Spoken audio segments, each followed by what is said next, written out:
Russia is the only G20 country where the government is not offering direct financial support to citizens and businesses affected by the pandemic and its economic fallout.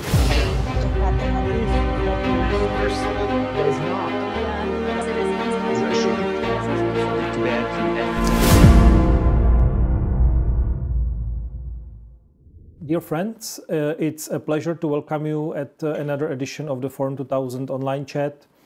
Today we have the great honor and pleasure of welcoming with us Vladimir Kara-Murza, a leading Russian opposition figure, a journalist, a long-time colleague of Boris Nemtsov. He's also somebody who has been a victim of Russian persecution. His life has been under threat at least twice by poisoning. So it's a great pleasure to having him with us. Vladimir, welcome to the Forum 2000 online chat. Delighted to be here, Jakub, and very much look forward to seeing you in person in Prague in October.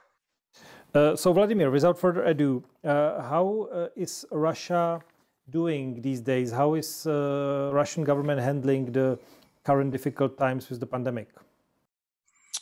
Well, I think there's no time when you can see the difference between authoritarianism and democracy as vividly and as clearly as a time of crisis. And it is a time of crisis in Russia, as it is across the world because of the pandemic and of the economic consequences of the pandemic. But the reaction to this crisis from the Russian government has been starkly different from the reaction of governments in other developed countries that have democratically elected governments that feel the need to be accountable and responsive to their own citizens. Russia is the only G20 country where the government is not offering direct financial support to citizens and businesses affected by the pandemic and its economic fallout.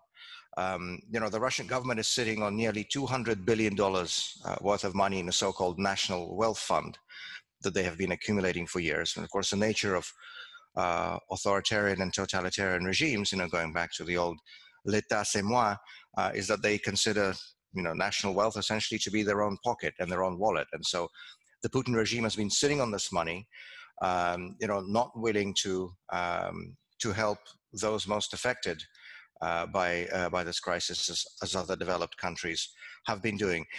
Believe it or not, Russia's gold and hard currency reserves have actually increased since January as opposed to fell because again, the Kremlin is sitting on a pile of money, refusing to help citizens and businesses affected by the pandemic. And I think it is during times like this when you can see most clearly why a democracy is better for citizens' general welfare than an authoritarian system. I mean, what I'm saying is completely obvious, but I think nevertheless it's important to restate that again and again, that at a time of crisis, this contrast, this difference between a government that is elected by its people and therefore is responsible to them, and a government that has just been sitting there for 20 years without the need to hold itself accountable through democratic elections, because we have no democratic elections in Russia.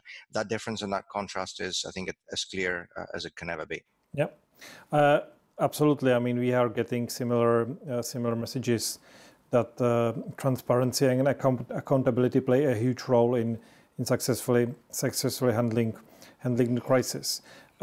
Speaking about that, how do you think will the crisis affect the perspectives of Vladimir Putin? Because we know that just before the pandemic, a constitutional change was passed that essentially enables him to stay in power until 2036.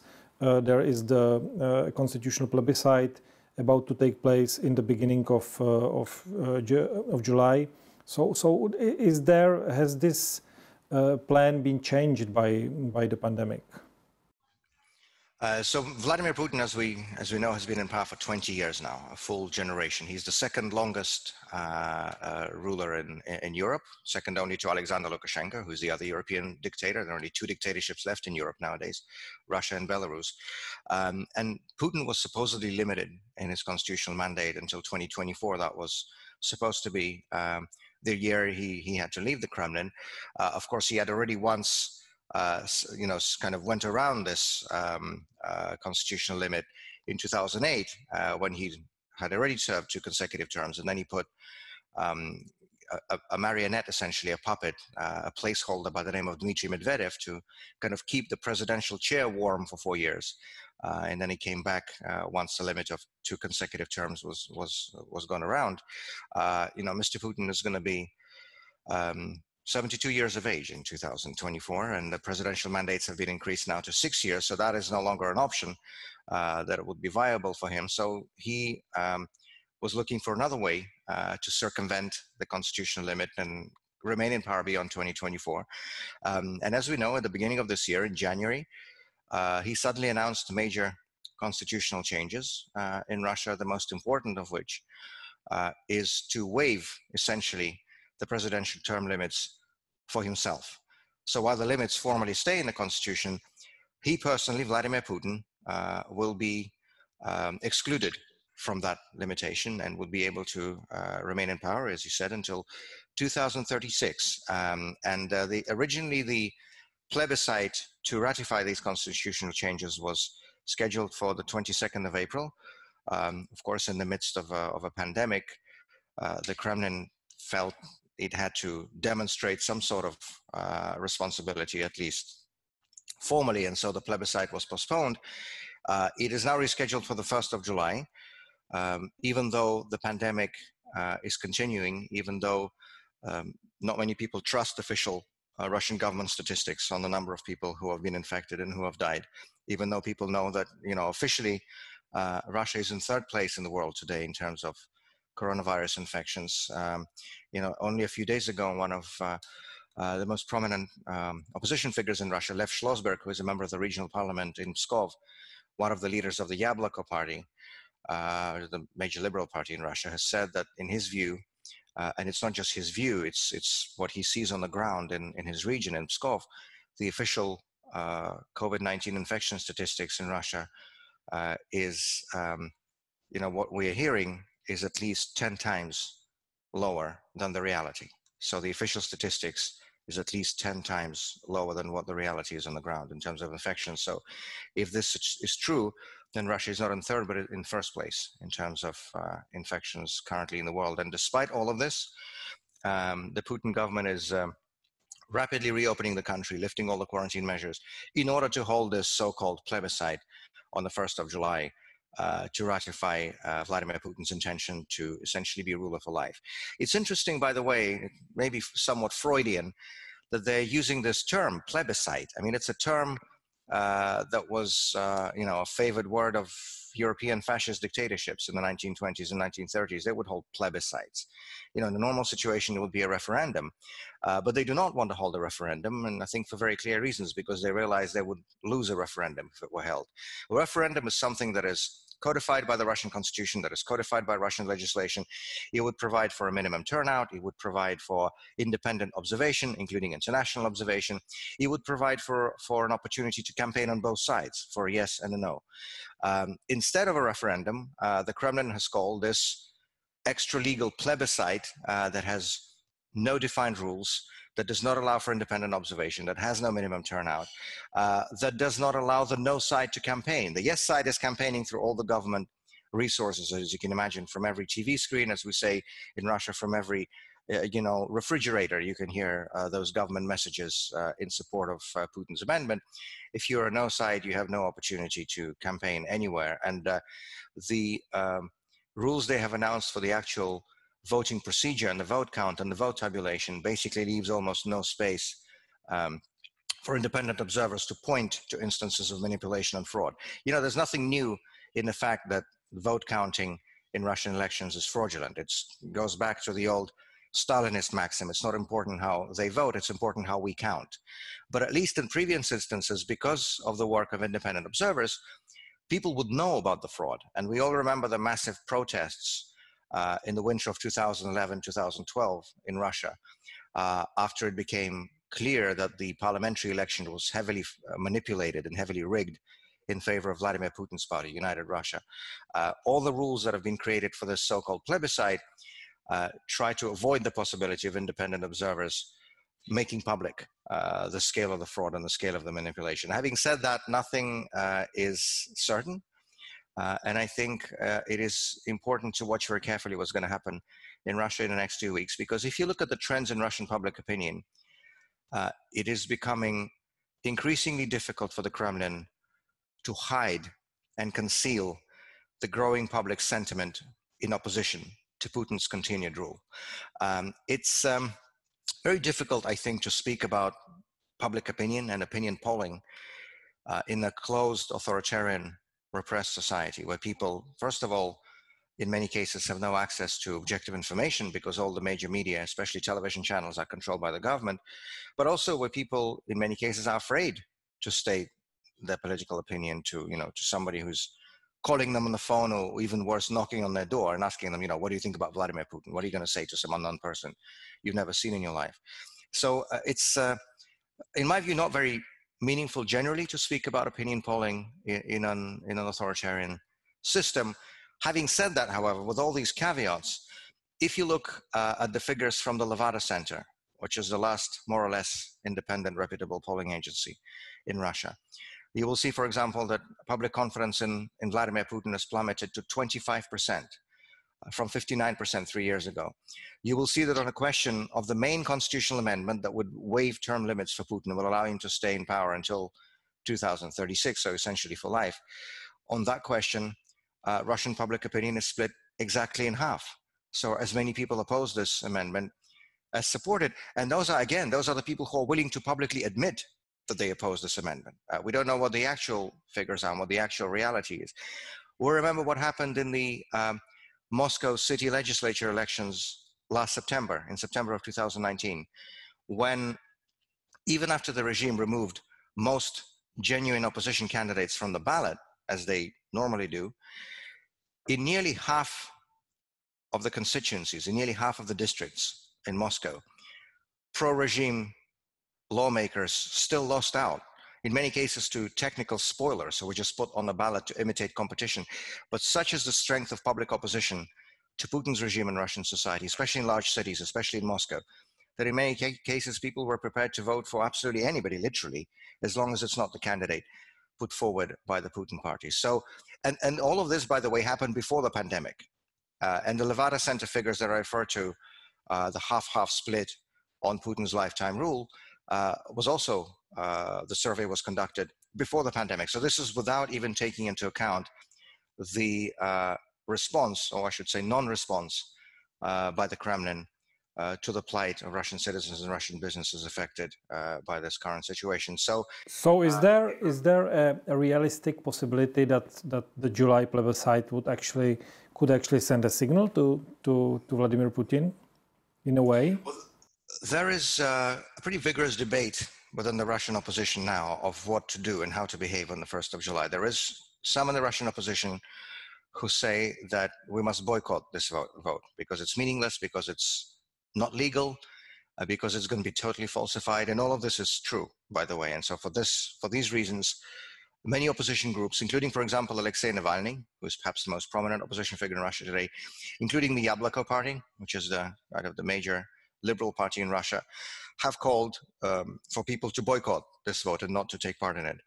On the other hand, many other opposition figures, including, for example, Dmitry Gudkov, former opposition member of the Russian parliament, and many others, are saying that they would still go and still vote no, just to make it more difficult for the Kremlin, for the authorities to falsify the result, because that way they will need to falsify it if there are many no votes.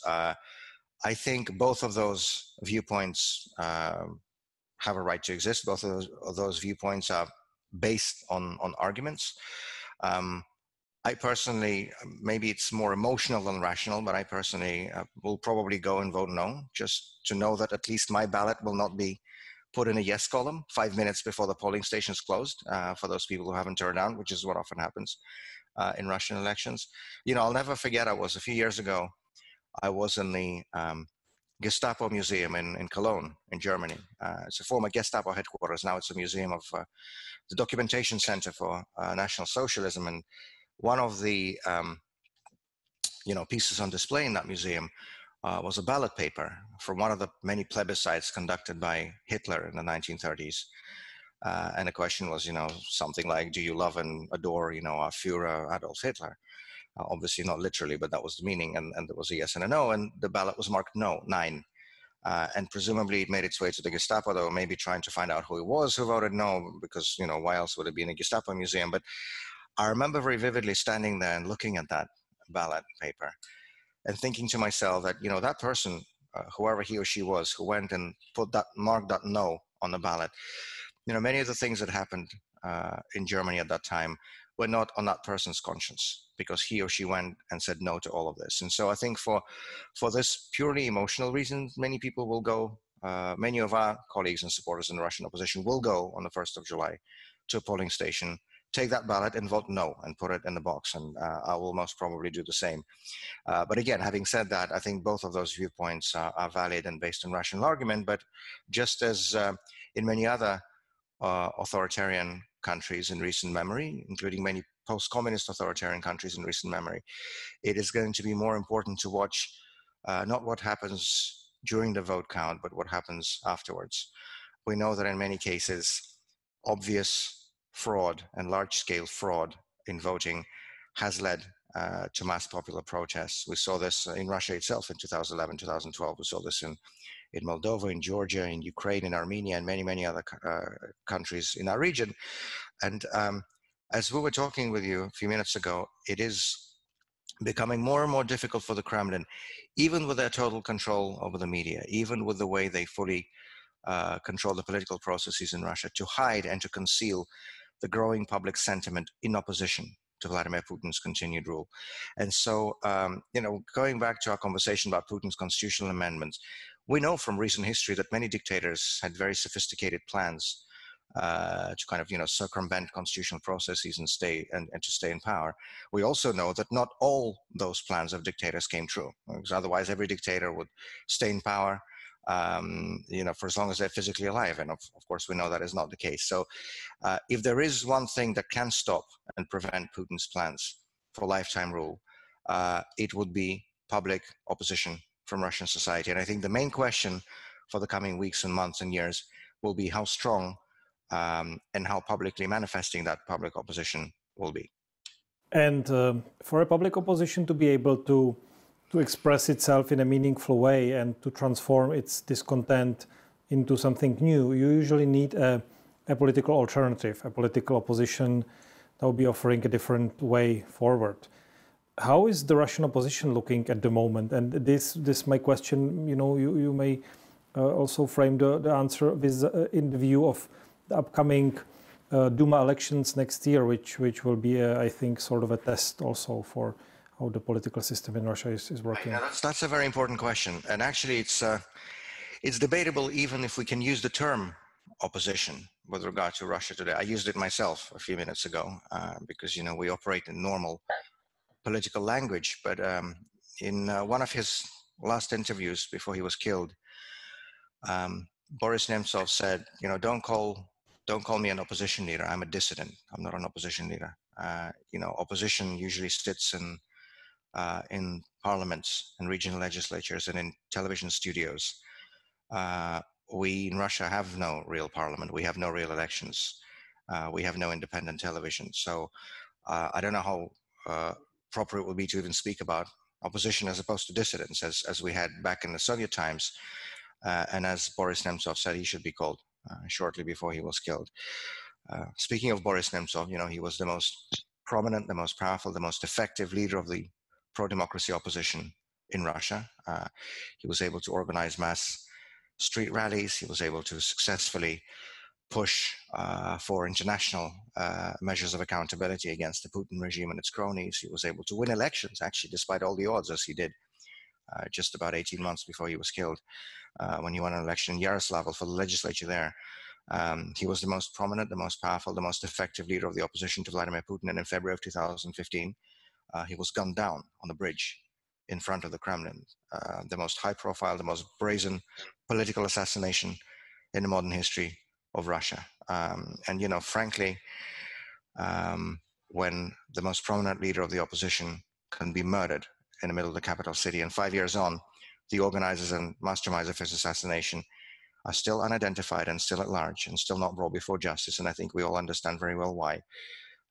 You know, how meaningful would it be to speak about the opposition or human rights or anything else related to democracy and the rule of law. Having said that, we are continuing the best we can.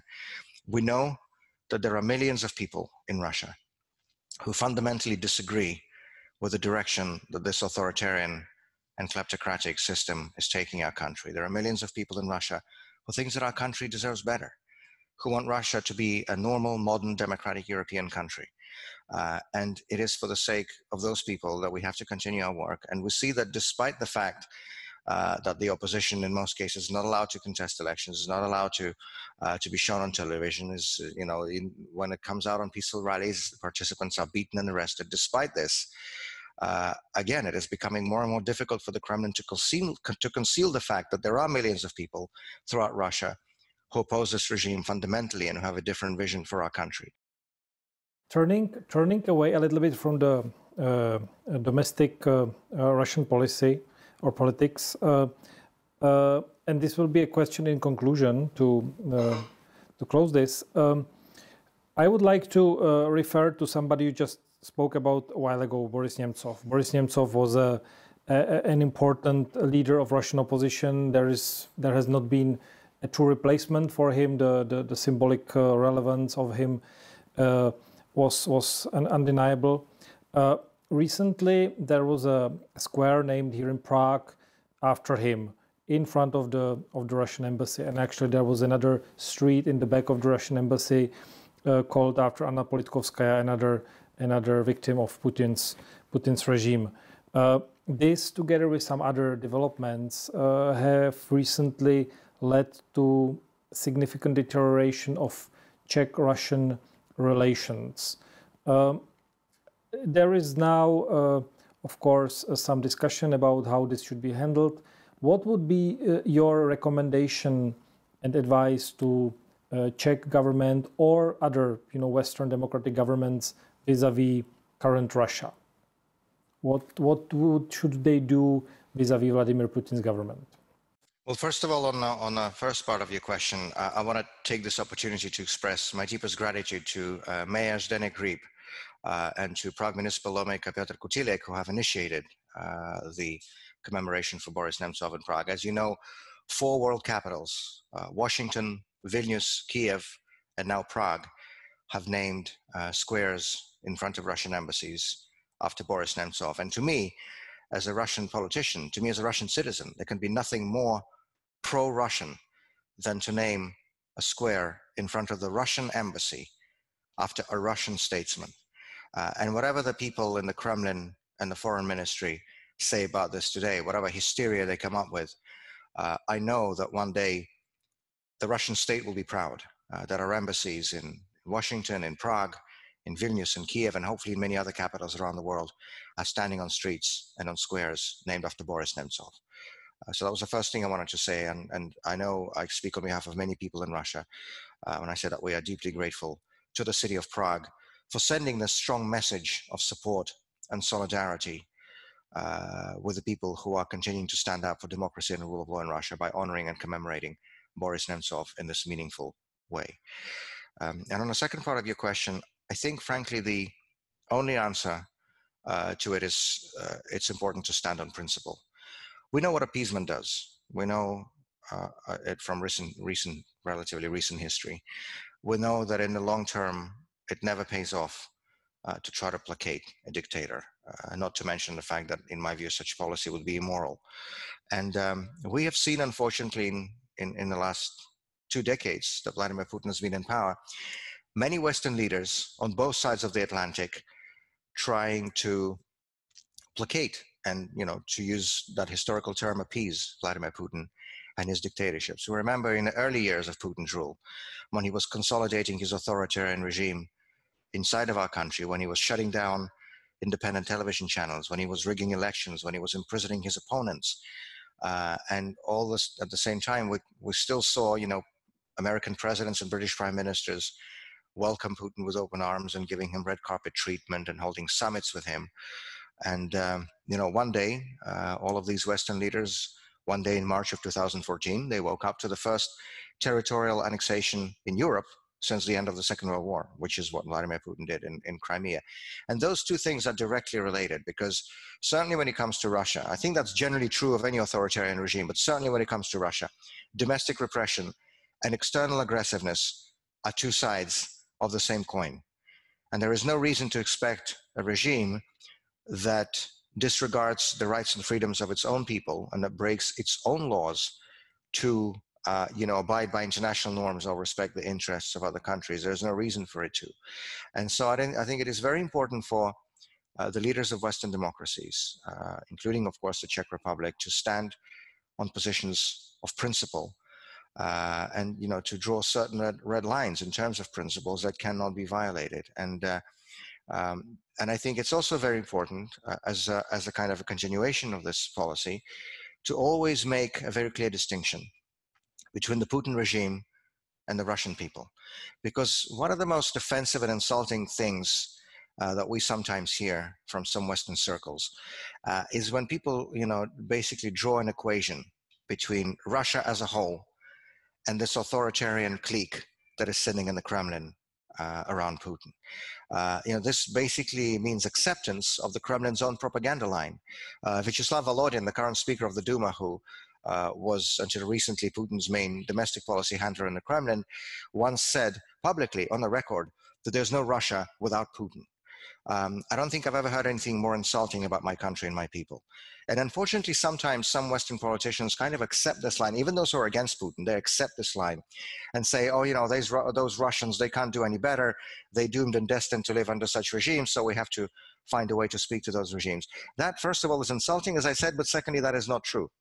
Because if you look at the history of Russia over the past century or so, you will see that every time the Russian people actually had an opportunity to freely vote, freely choose between dictatorship and democracy, they chose democracy. The Duma election in 1906, the Constituent Assembly election in 1917, the Russian presidential election of 1991.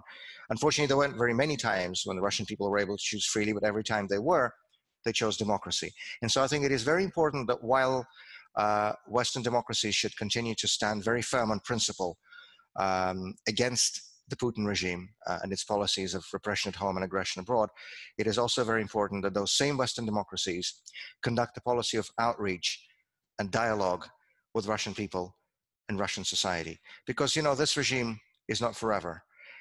And a day will come when Russia takes her rightful place among modern European democracies. And everything that we do in the Russian opposition aims to bring that day just a little bit closer. And I hope that we can continue to maintain that partnership and dialogue with friendly pro-democracy forces across Europe and across the world. Well, let's look forward to that day, and thank you very much, Vladimir. It has been a great pleasure speaking with you. Thank you, Jakub. Wonderful to speak to you always, and I look forward to seeing you in Prague in October in person. So do I. Take care.